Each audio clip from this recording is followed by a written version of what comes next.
Rio de Janeiro, 28 de dezembro de 1992. Noite.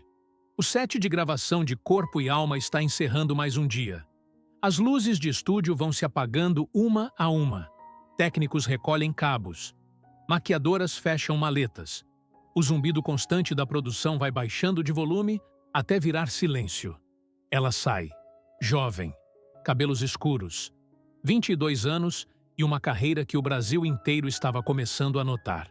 A personagem que ela vivia na novela tinha o nome de Yasmin, mas a mulher que atravessa o estacionamento naquela noite tem um nome próprio, uma mãe que a ama, um futuro que parece enorme e próximo ao mesmo tempo. O estacionamento está mal iluminado. São por volta das 23 horas. Ela não está sozinha. Um colega de elenco a acompanha. Alguém que ela conhecia. Alguém que sorria nas gravações, que cumprimentava a equipe pelo nome, que não tinha na aparência nenhum sinal do que estava prestes a acontecer. Esse é o detalhe que vai pesar mais tarde. Não havia sinal. Havia normalidade. Havia o rosto de alguém que pertencia àquele mundo, àquele set, àquela noite. O que aconteceu naquele estacionamento foi rápido e foi brutal. Ela foi esfaqueada 18 vezes com uma tesoura. O corpo foi encontrado horas depois, numa estrada em Jacarepaguá. Ela ainda usava o figurino da novela.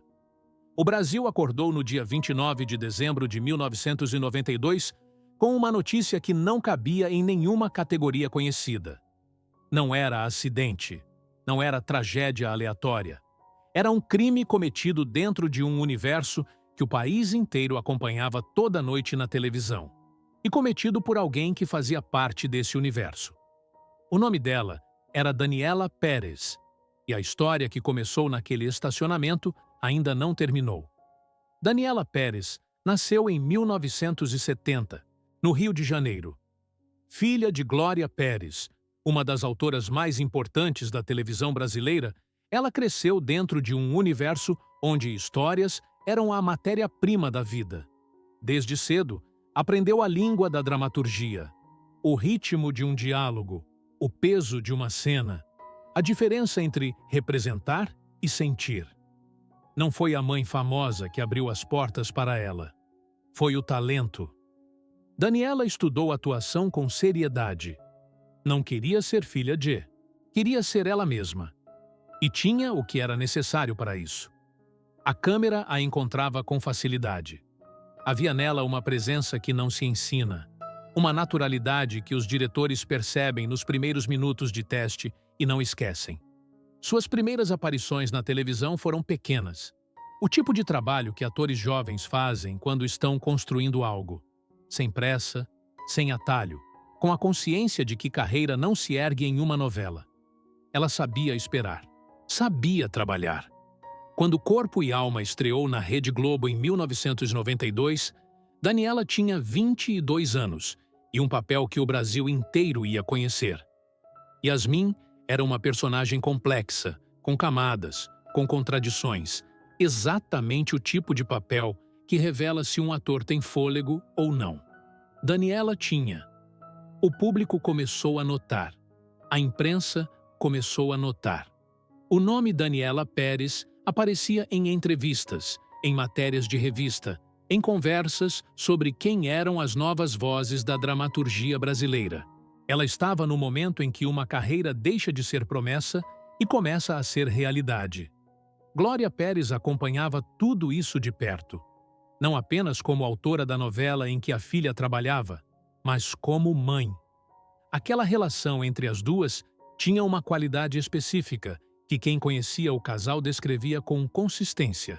Eram próximas. Não da forma protocolar que algumas famílias exibem em público.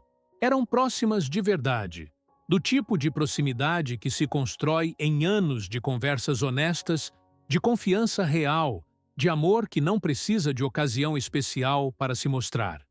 Glória havia escrito Yasmin pensando também em Daniela. Havia naquela personagem algo da filha, a intensidade, a coragem, a recusa em ser superficial. Mãe e filha trabalhando juntas, cada uma no seu papel, construindo algo que as duas tinham orgulho. Foi dentro desse contexto que Guilherme de Pádua entrou na história. Ator. 23 anos.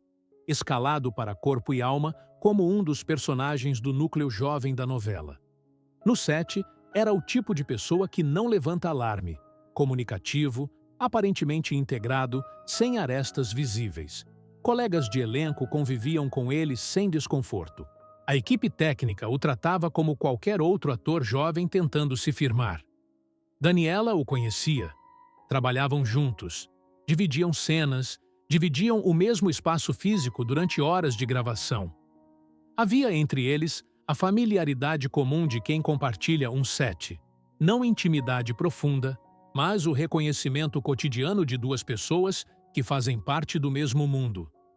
Nada naquele convívio ordinário antecipava o que ele havia decidido fazer. E é esse o detalhe mais perturbador de tudo que veio depois. Não houve sinal que o Brasil pudesse ter lido. Não houve monstro visível. Houve um rosto conhecido num estacionamento familiar, numa noite que parecia igual a todas as outras, até não ser. A notícia chegou à delegacia antes do sol nascer. Daniela Pérez havia sido encontrada morta em Jacarepaguá, esfaqueada, com uma tesoura. O corpo ainda com o figurino de Yasmin, a personagem que ela vivia, a filha que Glória havia escrito. As duas coisas ao mesmo tempo e, ao mesmo tempo, nenhuma delas. Glória Pérez foi avisada nas primeiras horas da manhã de 29 de dezembro. O que uma mãe faz com uma informação dessas não tem nome. Não há linguagem para o intervalo entre ouvir e entender. Entre entender e continuar respirando. Glória foi à delegacia. Estava destruída da forma que destrói para sempre. Não a destruição que passa, mas a que redefine tudo que vem depois. E foi lá, naquele ambiente, naquelas primeiras horas de dor absoluta, que Guilherme de Pádua apareceu. Ele foi à delegacia, voluntariamente, horas após o crime. Foi para consolar Glória Pérez. Abraçou a mãe da mulher que havia assassinado. Chorou. Disse palavras de conforto. Ficou ao lado dela como colega enlutado, como alguém que também havia perdido, como parte do mesmo mundo que havia sido golpeado por aquela tragédia. Esse é o detalhe que não aparece nos resumos, que não cabe nos títulos de manchete, que exige ser dito devagar para que o peso dele possa ser sentido por completo. Guilherme de Pádua abraçou Glória Pérez, com as mesmas mãos. A investigação avançou rápido. Em poucos dias, as contradições na versão de Guilherme começaram a aparecer. Os laudos não fechavam com o que ele dizia. As testemunhas não confirmavam o que ele afirmava. E então veio Paula Thomas, sua esposa, que também havia participado do crime. E com ela vieram as confissões, as versões, os detalhes que o Brasil recebeu com a mistura de horror e incredulidade que acompanha os crimes que não deveriam ser possíveis. Guilherme de Pádua e Paula Thomas foram indiciados pelo assassinato de Daniela Pérez. Mas o crime em si, por mais brutal que fosse, não era a única história acontecendo ao mesmo tempo. A Rede Globo tinha um problema. Corpo e Alma estava no ar. Era um produto da emissora. O assassino era um ator contratado pela emissora. A vítima era filha da autora contratada pela emissora. E o crime havia acontecido dentro do universo físico e humano que a emissora havia construído e administrava. A Globo precisava gerenciar isso, e gerenciou. Nos primeiros dias após o crime, a emissora controlou o fluxo de informações com a precisão de quem tem experiência em gestão de crise. Declarações foram medidas. Acesso à equipe de produção foi limitado. A narrativa pública foi construída com cuidado. O crime como tragédia isolada, como choque externo que havia atingido a emissora tanto quanto qualquer outro brasileiro. O que a Globo não fez foi colocar seu peso institucional a serviço da investigação. Jornalistas que cobriam o caso relataram dificuldades de acesso. Informações sobre o ambiente de trabalho no set, sobre a dinâmica entre os atores, sobre o que a produção sabia ou suspeitava antes do crime, tudo isso ficou envolto numa névoa de silêncio corporativo que favorecia uma única parte: a emissora. Glória Pérez estava dentro desse silêncio.